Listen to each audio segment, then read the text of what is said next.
महामहिम राज्यपाल महोदयांना भारतीय जनता पार्टीच्या वतीने आज निवेदन सादर करण्यात आलं।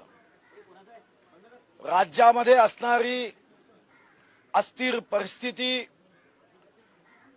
प्रशासनाला दिलेले चुकीचे निर्देश, घटनाबाह्य कृती,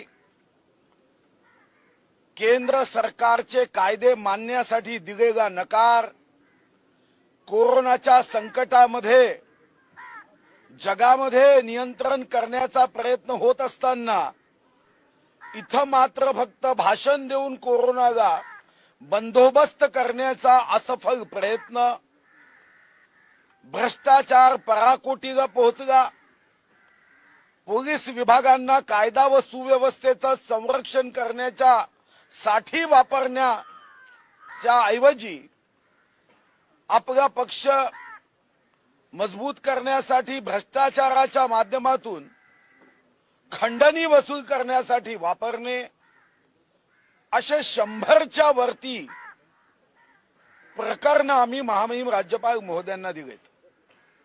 महामहिम राज्यपाल महोदयांना माननीय विरोधी पक्ष नेते देवेंद्र फडणवीसजींच्या नेतृत्वामध्ये आम्ही विनंती केली की या संदर्भातला अहवाल प्रशासनाकडून मागण्याची आवश्यकता आहे। माननीय मुख्यमंत्री महोदय हे राज्याचे वास्तविक प्रमुख आहेत, तर महामहिम राज्यपाल महोदय हे घटनात्मक प्रमुख आहेत। या घटनेच्या चौकटीत जर राज्य सरकार कृती करत नसेल, प्रशासन दबावात असेल, सत्तेचा आतंक मंत्रालय व प्रशासकीय अधिकाऱ्यांवर असेल, तर या दृष्टीने अहवाल घेण्याची आवश्यकता आहे। राज्य सरकार या कोरोनाच्या संकटात जनहिताची कामं करण्यामध्ये पूर्णपणे असफल ठरलं आहे। गोरगरीब, दीनदुर्बल, शोषित व्यक्ती हतबल झाला आहे आणि अशा प्रसंगात राज्य सरकारने आपले कार्य योग्य पद्धतीने, सुचारू पद्धतीने करावे, भ्रष्टाचार मुक्त, भयमुक्त, भीतीमुक्त राज्य व्हावं, या दृष्टीने या सरकारचे 100 असफल बिंदू हे आम्ही माननीय महामहिम राज्यपाल महोदयांना सादर केले आहे आणि या संदर्भात मुख्यमंत्र्यांना या संदर्भातला अहवाल माननीय राज्यपाल महोदयांनी मागवावा, मुख्य सचिवांना मागवावा आणि यासोबत आज अधिकाऱ्यांवर जो आतंक आहे, त्यांना बदलीची भीती दाखवली जाते, कारवाईची भीती दाखवली जाते आणि अशा अधिकाऱ्यांना त्यांचं काम जनहितासाठी करण्यासाठी जी बाधा उत्पन्न होत आहे, संवैधानिक अडचणी उत्पन्न होत आहे, या सर्व अधिकाऱ्यांना राज्यपाल महोदयांनी कायद्याच्या माध्यमातून संविधानाच्या चौकटीत त्यांची प्रत्येक कृती व्हावी यासाठी संरक्षण देण्याची आवश्यकता आहे। यासोबत राज्यामध्ये जो भ्रष्टाचार, जी खंडणी मागण्याचे प्रकरण आहेत, ट्रान्सफर मधलं रॅकेट आहे, हे सन्माननीय विरोधी पक्ष देवेंद्र फडणवीसांनी पुराव्यासहित सर्वप्रथम विधानसभेच्या व्यासपीठावर मांडलं, पण तिथेही दाबण्याचा प्रयत्न झाला। आता आम्ही या संदर्भात महामहिम राज्यपाल महोदयांनी हस्तक्षेप करण्याची आवश्यकता आहे हे माननीय विरोधी पक्ष नेत्यांनी सांगितलं आहे। राज्याला वाचवणं गरजेचं आहे, जनतेला न्याय देणं गरजेचं आहे, संविधानाचं रक्षण करण्याचं गरजेचं आहे आणि प्रशासनाच्या माध्यमातून या साऱ्या संकटात योग्य पद्धतीने राज्य पुढे नेण्यासाठी राज्यपाल महोदयांनी हस्तक्षेप करावा अशी आम्ही विनंती केली आहे। माननीय देवेंद्रजी बोलतील, मग आपण बाकी।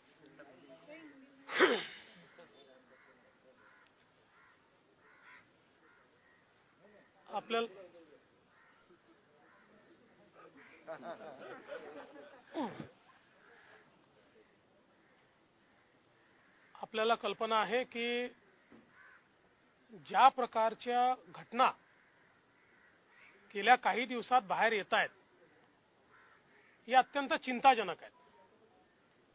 आणि याच्यामध्ये सर्वाधिक चिंताजनक गोष्ट काही असेल तर या घटनांवर मुख्यमंत्र्यांचं मौन. एक शब्द माननीय मुख्यमंत्री या संदर्भात बोलत नाहीयेत. सन्माननीय पवार साहेबांनी 2 प्रेस घेतल्या, पण दुर्दैवाने झालेला प्रकार पाठीमागे घालण्याचाच प्रयत्न त्यांनी केलाय. काँग्रेस पार्टी ही तर अस्तित्वहीन दिसतेय. या संपूर्ण प्रकरणात त्यांची भूमिकाच नाहीये. त्यांचे नेते दिल्लीत काहीतरी बोलतायत, इथे वेगळं बोलतायत. एकूणच या महाविकास आघाडी सरकार म्हणा का महावसुली आघाडी सरकार म्हणा, यांनी सगळी नैतिकता ही पूर्ण पायाखाली तुडवली आहे. केवळ सत्तेकरता या ठिकाणी हे सगळं काम चाललेलं आहे. त्याच्या पलीकडे काहीच नाहीये. आणि माझा तर काँग्रेसला सवाल आहे की काँग्रेसने सांगितलं पाहिजे त्यांना किती हिस्सा आणि वाटा मिळतोय. ज्या प्रकारचं त्यांचं मौन आहे, त्यांना वाटा आणि हिस्सा किती आहे हे देखील आता या ठिकाणी आम्हाला समजलं पाहिजे. आणि म्हणूनच आज राज्यपालांना आम्ही भेटून वेगवेगळ्या प्रकारच्या घटना दिलेल्या आहेत. आमची अपेक्षा आहे की मुख्यमंत्री जर बोलत नसतील तर संवैधानिक प्रमुख म्हणून माननीय राज्यपालांनी त्यांना बोलतं केलं पाहिजे. माननीय राज्यपालांनी त्यांच्याकडनं अहवाल घेतला पाहिजे. या खंडणीच्या घटनांचं काय त्यांनी कारवाई केली, जे रॅकेट बाहेर निघालेलं आहे त्या रॅकेटवर त्यांनी काय कारवाई केली, या सगळ्या गोष्टी या राज्यपालांनी त्यांच्याकडनं घ्याव्यात आणि हा अहवाल त्यांनी मागवावा. याकरता आज आम्ही भेटलोय. करता हूं भाई हिंदी.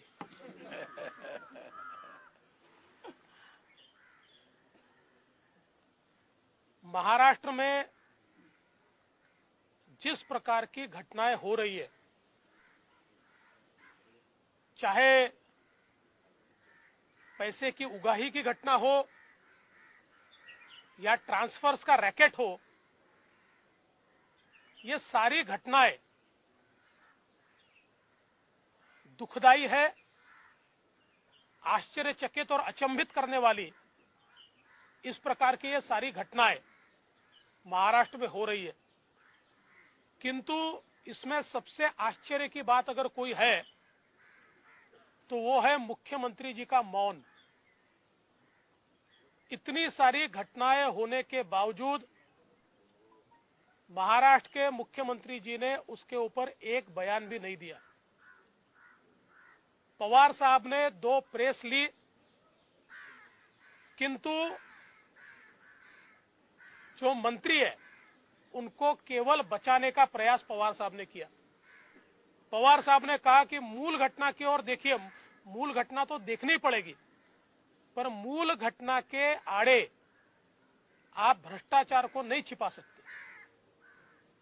वो घटना जितनी महत्व की है उतनी ये भी घटना महत्व की है. आइए हम जरूर मानते हैं कि जो मूल घटना है उसका तो पर्दाफाश होना ही चाहिए, और उसके साथ साथ उसको आड़ में लेकर आप ये जो हफ्ता वसूली की घटना है, ट्रांसफर्स का रैकेट है, इसको आप रोक नहीं सकते. उसकी भी जांच होनी चाहिए. और इस सरकार में कहीं पर भी नैतिकता नहीं दिखाई पड़ती, क्योंकि इतना बड़ा रैकेट बाहर आने के बाद जिन्होंने बाहर लाया उन पर तो कार्रवाई की गई, लेकिन जिन्होंने रैकेट किया उनके ऊपर कोई कार्रवाई नहीं है, और कार्रवाई की बात भी नहीं है. उसके ऊपर हम कोई कार्रवाई करेंगे इस प्रकार की चर्चा भी नहीं है. और इस महावसूली सरकार में कांग्रेस पार्टी का क्या अस्तित्व है हमको तो समझ में नहीं आता. पर यह ध्यान में आता है कि शायद ये जो हफ्ता वसूली हो रही है इसमें बड़ा हिस्सा उनको भी शायद मिल रहा होगा, इसलिए वो मौन है, वो कुछ कह नहीं रही है.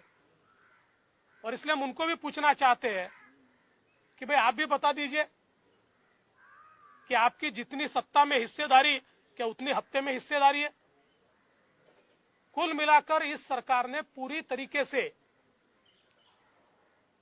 नैतिकता को छोड़ दिया है, लोकतंत्र को छोड़ दिया है और मनमानी हम सरकार चलाएंगे, हफ्ता भी वसूल करेंगे, ट्रांसफर का रैकेट भी करेंगे और ये सारी चीजें होते हुए कोरोना की ओर तो इस सरकार का ध्यान ही नहीं है। जिस प्रकार से कोरोना की केसेस महाराष्ट्र में बढ़ रही है, देश का एपिसेंटर कोरोना बना है और मैं समझ नहीं पाता कि महाराष्ट्र में इतना कोरोना क्यों बढ़ रहा है। सरकार इस पे क्या करती है? क्या सरकार ने इस पर उपाय किया है?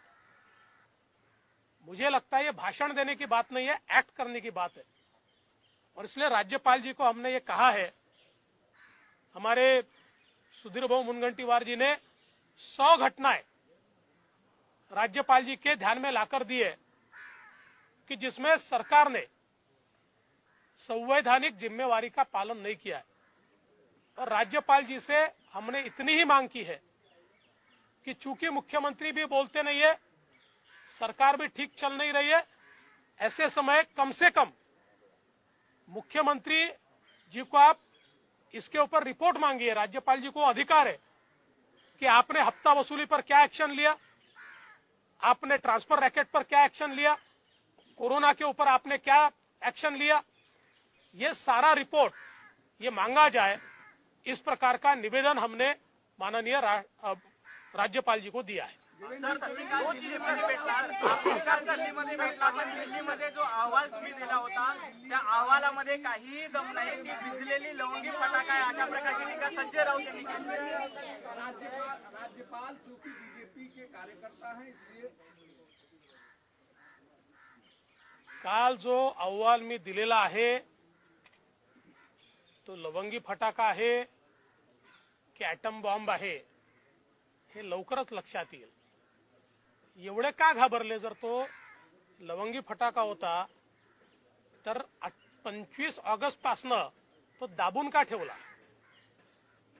कोणाचे चेहरे बाहेर येणार होते? हा अहवाल बाहेर आल्यानंतर नेमके कोणाचे चेहरे बाहेर येणार होते, नेमके कोण याच्यामध्ये लिप्त आहेत आणि म्हणून त्यांना वाचवायला तुम्ही तो दाबून ठेवला, हा माझा प्रश्न आहे आणि म्हणून लवकरच यातलं सत्य बाहेर येणार। देखिए देखिए ये जो रिपोर्ट केंद्रीय गृह सचिव जी को दी गई है, ये छोटा फटाका है या बड़ा बम है ये तो जल्दी ही सामने आएगा। लेकिन जो कहते हैं कि ये छोटा सा फटाका है, मैं उनको पूछना चाहता हूं, अगर ये बहुत छोटी बात थी तो 25 अगस्त 2020 से आपने इसको छुपा कर क्यों रखा? वो कौन लोग हैं जिनके ऊपर इसके माध्यम से सीधी उंगलियां उठती है? वो कौन लोग हैं जो कन्वर्सेशन में आते हैं? वो कौन लोग हैं जिन तक माल पहुंचता है? वो कौन लोग हैं जो इसका कोऑर्डिनेशन करते हैं? ये सारी चीजें बाहर आएगी, इसीलिए तो आपने इसको छुपा कर रखा। अब ये केंद्रीय गृह मंत्रालय तक पहुंचा है, जल्दी ध्यान में आएगा इसके पीछे क्या है। जिस तरीके से संजय राउत ने कहा कि मुख्यमंत्री से मुलाकात की बजाय बीजेपी के लोग राज्यपाल के पास जाते हैं क्योंकि राज्यपाल बीजेपी के कार्यकर्ता हैं। देखिए, संजय राउत जी के पास बहुत टाइम है और आप लोगों को खबर नहीं होती तो आप उनके तक पहुंच जाते हैं और वो कोई इतने बड़े नेता तो नहीं है कि उनके हर सवाल का मैं जवाब दूं। वो कोई इतने बड़े नेता नहीं है। राज्यपाल संवैधानिक प्रमुख है, हम उन तक जाते हैं। देखो ऐसा है ना, अगर हम चले जाए तो बीजेपी के नेता, और आप कमर से झुककर उनको जब प्रणाम करते तो किसके नेता होते? रश्मि शुक्ला बीजेपी की एजेंट से इस तरह का आरोप लगा है सर। मुख्यमंत्री को इस पर बात करने की जरूरत ही नहीं है, क्यों जरूरत है इस विषय पर बात करने की? देखिए, मुख्य मुख्यमंत्री ये प्रमुख है, उन्होंने बातचीत करनी चाहिए, लेकिन वो जानते हैं कि इस पर बात करना उनके लिए कठिन है और अगर इस पर वो बात करेंगे तो कहीं ना कहीं जांच करनी पड़ेगी, जांच के आदेश देने पड़ेंगे जो वो देना नहीं चाहते। अपनी सरकार को बचाने के लिए, हफ्ताखोरी को बचाने के लिए ये सारा मामला चल रहा है और इसलिए मुझे लगता है कि संजय राउत तो कोई अधिकृत व्यक्ति नहीं है, उनकी बात को सरकार की बात तो नहीं माना जा सकता, वो कोई सरकारी थोड़ी है और इसलिए सरकार की ओर से कौन बोल रहा है, क्यों नहीं बोल रहा है? रश्मि शुक्ला एजेंट है, इसका आरोप सरकार की तरफ से लगाया गया। सर आप क्या कहेंगे? देखिए, कोई अधिकारी अगर सच कहे तो बीजेपी का एजेंट और हफ्ता वसूल करके दे तो क्या शिवसेना का एजेंट?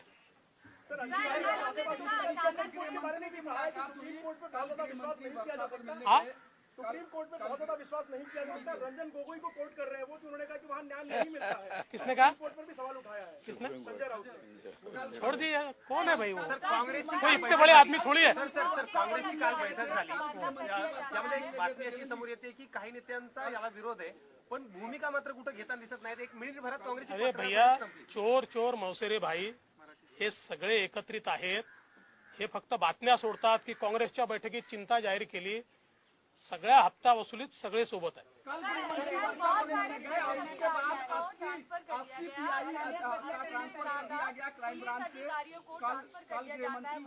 गुण से गई वो हौस से नहीं आती। देखिए, जो बूंद से गई वो हौद से नहीं आती, इस प्रकार की चीजें पहले करने की आवश्यकता थी जब ये ध्यान में आ रहा था कि इतने बड़े पैमाने पर लोग हफ्ता वसूली में लिप्त है, उस समय ये करना चाहिए था। लेकिन मैं ऐसा मानता हूं एडमिनिस्ट्रेटिव बाब है और इसलिए इसके ऊपर मुझे कोई कमेंट नहीं करना। मुझे ऐसा लगता है कि इसके बाद अगर सुधार हुआ तो हम इसका स्वागत करेंगे। गोपनीय पत्र फोडल्याबद्दल महाविकास आघाडीकडनं गुन्हा दाखल करण्याचा प्रयत्न केला जातो। ज्या पद्धतीचा गोपनीय अहवाल रश्मी शुक्ला यांनी दिला आणि ते जर बाहेर केलं तर अशा पद्धतीचा गुन्हा आहे, अशा सरकार गृहमंत्र्याचा गुन्हा आहे। गुन्हा तर माझ्यावरच दाखल करावा लागेल। गृहमंत्र्यावर, कारण गृहमंत्री अनिल देशमुखांवर हा गुन्हा करावा लागेल की गोपनीय पत्र बाहेर केलं, जे पत्राचं संरक्षण करू शकत नाही ते जनतेचं, देशाचं, राज्याचं करतील। ज्यांना पत्र आपलं गुप्त पत्र हे सुद्धा वाचवता येत नाही, त्यांना तर एक क्षण पदावर राहण्याचा अधिकार नाही, एका सेकंदात राजीनामा देऊन बाहेर गेलं पाहिजे। खास करून रश्मी शुक्लांवर गुन्हा दाखल करण्याची मागणी केली। नाही, गुन्हा त्यांच्यावर दाखल काय, म्हणजे एखाद्या प्रामाणिक अधिकाऱ्यांनी सत्यस्थिती सांगणं हा गुन्हा होतो आणि तुमच्या फाईल मधून तो पत्र बाहेर जाणं, तुमच्या अधिकाऱ्यांच्या माध्यमातून, तुमच्या पीएच्या माध्यमातून, तुमच्या पीएसच्या माध्यमातून खंडणी घेणारे जे अधिकारी आहेत त्यांच्या हातून जर बाहेर गेलं तो गुन्हा कुणावर दाखल करता? हा गुन्हा तर गृहमंत्र्यावर दाखल केला पाहिजे। गृहमंत्र्यांना एक क्षण पदावर राहण्याचा अधिकार नाही। हे जगामधल्या अनेक पंतप्रधान, राष्ट्रपती भवनामधून जेव्हा अशा घटना झाल्या त्यांनी राजीनामे दिले, त्यांना आठवण पाहिजे असेल तर आम्ही पूर्ण इतिहास काढून देतो। विषय मी बाहेर काढलेला आहे, त्यामुळे गुन्हा दाखल करायचा असेल तर माझ्यावर करावा लागेल आणि मी त्याची पर्वा करत नाही। जर हप्ताखोरी होत असेल, रॅकेट होत असेल आणि त्या रॅकेटमधनं महाराष्ट्राची बदनामी होत असेल तर महाराष्ट्राची बदनामी होऊ नये याकरता 4 गुन्हे अजून माझ्यावर दाखल झाले तरी मला फरक पडत नाही। मी कोर्टात जाईन, कोर्टात मध्ये सिद्ध करेन।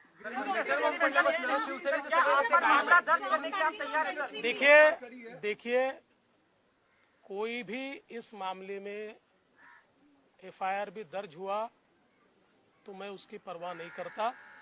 मैंने महाराष्ट्र के हित के लिए ये काम किया है।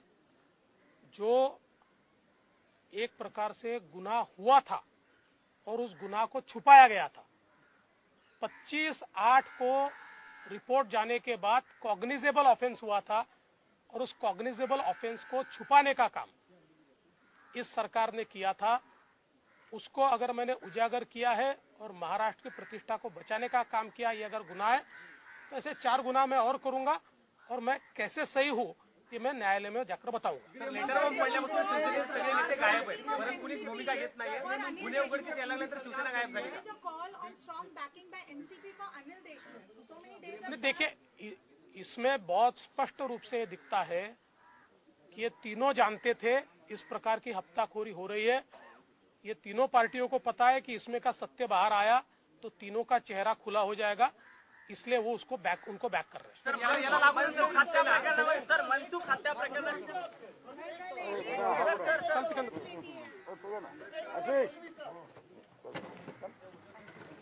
कुछ बात के लिए भी रखिए।